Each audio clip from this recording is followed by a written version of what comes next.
시청자 여러분들은 이 전세나 월세 계약하실 때 어떤 걸 중요하게 보시나요? 집주인이 믿을만한지, 또 집이 담보로 잡혀있지 않은지, 보증금 날릴 염려는 없는지 이런 거 다 등기부등본 통해서 직접 확인하는데 중개업자의 설명에 의존하는 경우도 적지 않습니다.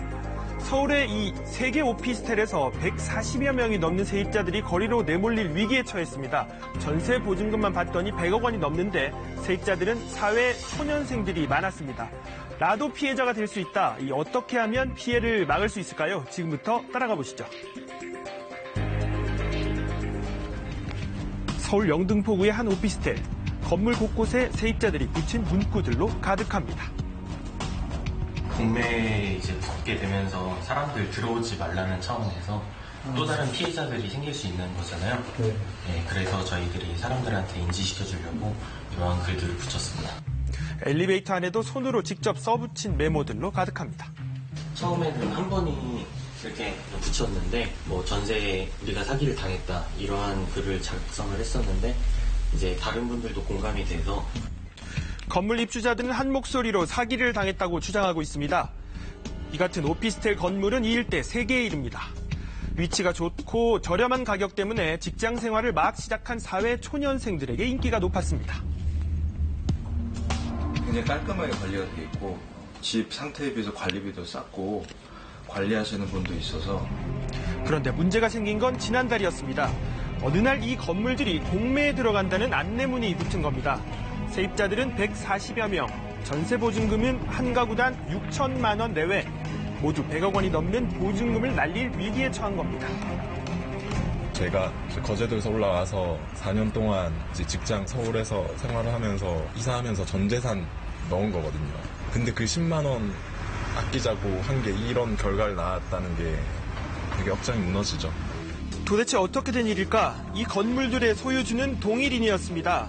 소유주 이모 씨는 건물들을 담보로 신탁사에 소유권을 넘긴 뒤 50억 원대의 대출을 받았습니다. 그런데 이 씨가 대출금을 갚지 못하자 신탁회사가 공매 절차에 나선 겁니다. 일반 대출은 소유권자가 소유권을 그대로 가지고 있는 상태에서 대출 회사에 저당권을 설정해주는 그런 구조임에 반해서 신탁계약은 일단 소유권이 신탁회사로 넘어간 다음에 그 대출을 해준 회사가 우선 수익자로서 거기에 관여하는. 많은 세입자들은 한 중개업소를 통해 계약을 맺었던 것으로 알려졌습니다. 부모님도 고향에서 공인중개사 하시고 원룸 임대업을 하세요. 그래서 저도 그렇고 저희 부모님도 같이 봐주셨는데 한 가지 걸렸던 건 이제 대출금이 많으니까. 건물의 상당 부분이 근저당이 설정돼 있었지만 중개업자는 문제가 없다고 설명한 것으로 알려졌습니다. 신탁회사에서 발행한 공문을 보여주며 임대보증금이 우선 수익제 채권보다 먼저이니 안심하라고 한 겁니다. 부동산에서 준 공문에 너무나 확실하게 저희가 선순위라는 조항이 명백하게 있었기 때문에 그걸 보고 이제 공인중개사 하시는 저희 부모님도 괜찮으니까 계약 바로 해라 이렇게 하고 들어왔거든요. 하지만 신탁회사의 입장은 달랐습니다. 결국 공문이 다른 해석의 여지가 있었던 건데 해당 중개업자는 폐업 후 사라진 뒤였습니다. 전화를 했었는데 제가 전화를 했을 당시에는 연락이 안 됐고요. 부동산도 문이 닫혀 있었어요. 인근 공인중개사들은 해당 오피스텔이 문제의 소지가 많다며 소개조차 꺼리고 있었습니다. 중개업자와 건물주가 이 같은 계약을 유도한 정황이 보인다는 게 세입자들의 주장입니다.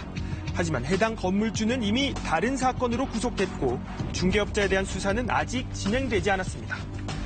건물은 공매 절차에 들어가고 세입자들은 전세 보증금을 날릴 위기에 처한 가운데 이번에는 또 다른 사건이 터집니다. 건물주와 채무관계에 있는 채권자가 나타나 관리비를 받아 가로챈 겁니다. 관리비라던가 이런 부분들을 자기가 받으려고 사람들한테 계좌를 관리비 보내는 계좌를 자기한테 보내라 해가지고 지금은 도망간 상태죠. 세입자들은 건물 관리까지 떠맡으며 고통 속에 건물을 지키고 있습니다. 매일 야근 같은 거 하면서 쓸 거 안 쓰고 먹을 거 안 먹고 하면서 모았던 돈이라 가지고 남들보다 조금은 더 가슴이 아팠고 이제 앞으로 어떻게 살아갈지 잘 모르겠어요. 해당 오피스텔 피해자들은 대기업 직원에서 공무원까지 다양한 것으로 알려졌습니다. 하지만 부동산 계약의 경우 대부분 집주인이나 건물주, 중개업자의 말을 믿고 하는 경우가 많았습니다. 집주인 아저씨랑 하다 보니까 그런 거에 대해서 자세히 설명을 제대로 못 들어서 그런 거에 대해서는 아직 잘 모르고 있어요. 빨리빨리 이제 서명하고 넘어가자 이런 뉘앙스로 계속 압박 아닌 압박을 주셔가지고 그렇게 자세히 살펴보지는 못했던 것 같아요. 전문가들은 일단 발품을 팔아 주변 중개업소들을 여러 군데 돌아본 뒤 등기부 등본을 보고 꼼꼼히 따져봐야 한다고 조언합니다.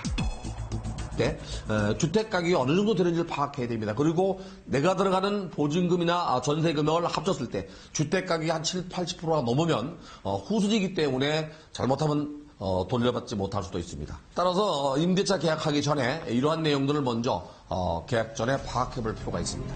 현재 금융회사와 신탁회사, 세입자들이 협의를 통해 일단 동매는 보류한 상황. 사회초년생들에겐 전 재산일 수도 있는 전세 보증금 과연 받을 수 있게 될까요?